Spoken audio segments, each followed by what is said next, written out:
ડભોઈ નગરપાલિકા દ્વારા સરકારની સૂચના મુજબ 17 ગામ લેઉવા પટેલ સમાજવાડી ખાતે જનકલ્યાણ શિબિરનું આયોજન કરવામાં આવ્યું હતું। ધારાસભ્ય અને પાલિકા પ્રમુખ પુષ્પાબેન રાવલની ઉપસ્થિતિમાં યોજાયેલ જન કલ્યાણ શિબિરમાં સરકારના વિવિધ વિભાગોની તમામ યોજનાઓનો લાભ લોકો સુધી પહોંચાડવાનો પ્રયાસ કરવામાં આવ્યો હતો। આ શિબિરમાં શહેરી વિકાસ અને શહેરી ગૃહ નિર્માણ વિભાગની પીએમ સ્વનિધિ યોજના, આરોગ્ય વિભાગની આયુષ્માન ભારત યોજના, આયુષ્માન વય વંદના યોજના, નમો શ્રી યોજના, PMJAY વગેરે યોજનાનો લાભ આપવામાં આવેલ હતો।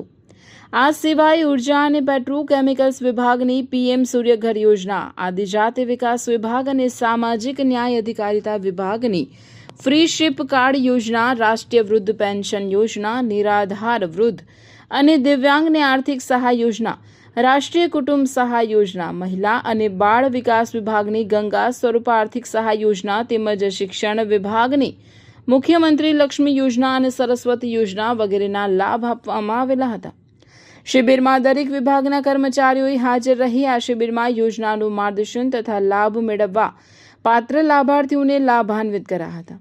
PM સ્વનિધિ યોજના હેઠળ 50,000, 25,000, 15,000ની લોનના ડિસ્બર્સમેન્ટ પત્ર તેમજ આ યોજના હેઠળ ક્રેડિટ કાર્ડનો લાભ આપવામાં આવેલ હતો। કાર્યક્રમમાં સ્ટેજ પરથી ધારાસભ્ય તથા પ્રમુખ તેમજ મામલતદારના હસ્તે વિવિધ યોજનાના લાભનું વિતરણ કરવામાં આવ્યું હતું। આ પ્રસંગે નગરપાલિકાના પ્રમુખ પુષ્પાબેન રાવલ, મામલતદાર રીટાબેન રામી, ડભોઈ નગરપાલિકાના કોર્પોરેટરો તેમજ નગરપાલિકાના કર્મચારીઓ મોટી સંખ્યામાં ઉપસ્થિત રહ્યા હતા। કાર્યક્રમનું સંચાલન નગરપાલિકાના પ્રોજેક્ટ મેનેજર મહેશભાઈ પરમાર દ્વારા કરવામાં આવ્યું હતું।